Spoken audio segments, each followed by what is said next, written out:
when I was 14, I made SMOSH as a website, and I loved creating that. I loved hearing feedback from people, what they liked about this website, and just kind of like refining it and making it something that people were excited to use.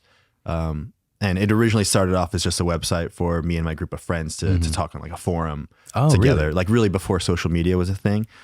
And then from there, we started making videos, and that was really just because my dad let me borrow his webcam. And from there, we realized that YouTube existed, and then I just loved to make things on the internet. Is there anything that kind of like got you into that frame of mind? Was it something like ever since you were like 6 and like you got your first camcorder, or is there any moment like that? Because I never really had that. I more came into YouTube initially because I think you've been making content longer than me, but we got on YouTube around the same time. Right. But yeah, like for me, it was such an alien thing. But it sounds like it was like not bred into you, but from an early age. No, it was weird. I never really was around cameras or anything. Oh, okay. I feel like the first time I was really on camera, aside from a few like cameos in like my friends' high school projects, they were those videos that actually went online in the beginning of our channel. And why do you think you put stuff out then? Was it just to make your friends laugh, or were you hoping it was something bigger? You know, I think there was part of me that was excited about seeing the response of people. I've always been a really shy kid, kind of, I don't know. I just really stuck to my own, and I feel like seeing stuff go out there and seeing people respond to it and be excited about it got me excited. And I don't know if it was like an egotistical thing to be like, whoa, there's a whole bunch of people that are into this thing. I better keep making more of it so more people could be into it.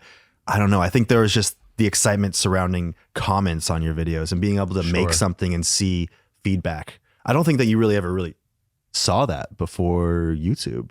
No, I mean, not really. Like you're one of 3 people I know that actually even put anything out before YouTube. It's like you, the Fine Brothers, Zay Frank, and I don't know him, but yeah, I feel like there were very few people that would take those extra steps. Yeah, because it was really difficult before YouTube to get stuff.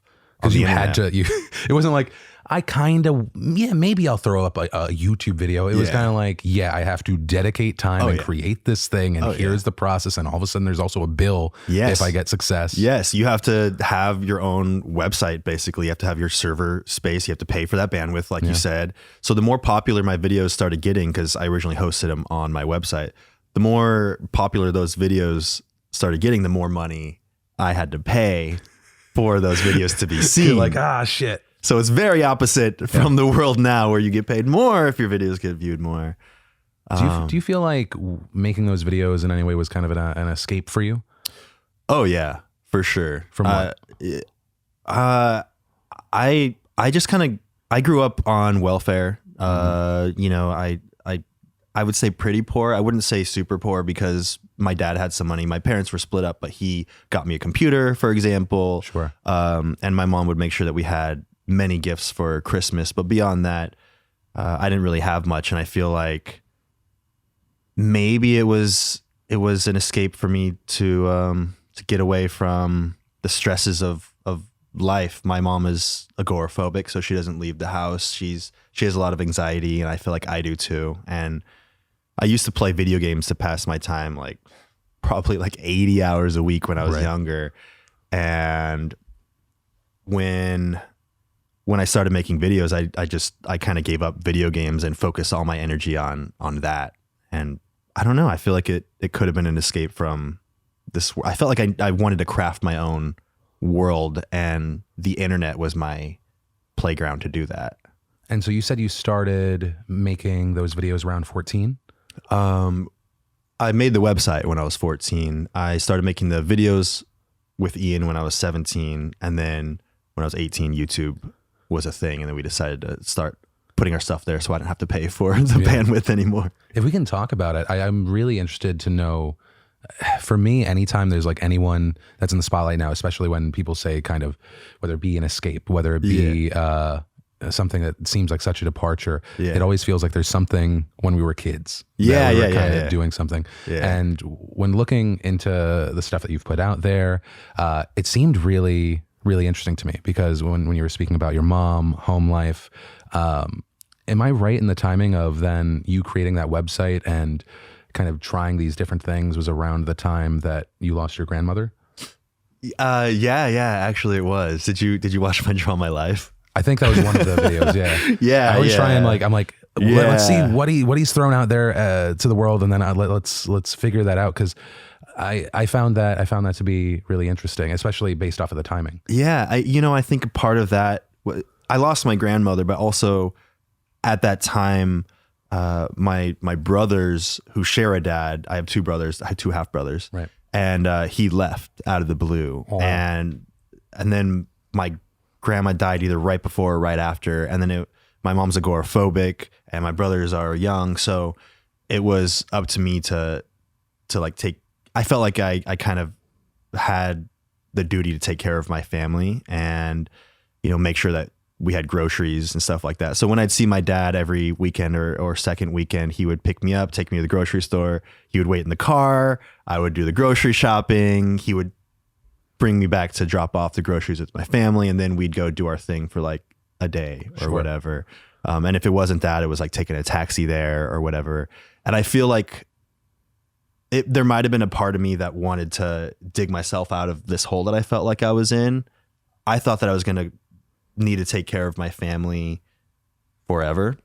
And I was afraid, I think, that I would be stuck in this loop and maybe become more poor than I already felt like I was. Mm-hmm. So when the internet became a thing and a place where you could create stuff, I think I wanted to harness that as much as I could.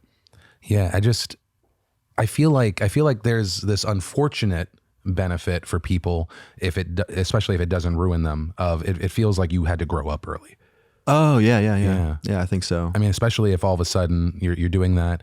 So when you were saying like I was going to have to support my family, what do you think if you didn't all of a sudden get this pop and go like, okay, there's something here online? Yeah. What do you think that you were going to try and do? Jeez, I don't know. I couldn't really look too far into the future.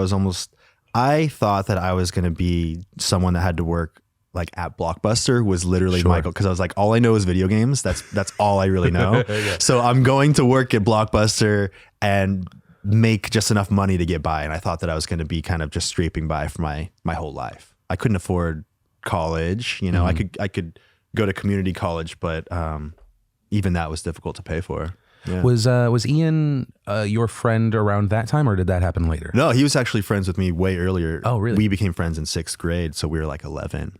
Do you feel like, because obviously that's so long ago, when you start making videos then, and then you make kind of one of your first massive business decisions to sell the company, do you think that business changed that relationship? Because you look to the YouTube landscape, whether it be old school or new school, you have a lot of friends working together, which is something I've dabbled with.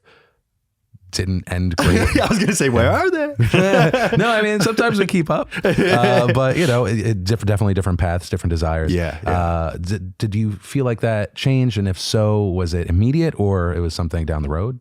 I think it did change our working dynamic, because it wasn't just, hey, let's pick up a camera and see what kind of jokes we can make. It was there were more goals that the company had, and I think it became a little bit more. Our relationship became a little more centered around work. I don't think it really did too much to change it. And if it did, it was really, really gradual. Okay. Yeah. Because I've definitely seen, I was like, I'm never going to name names, but you definitely see at times it becomes contentious. Yeah.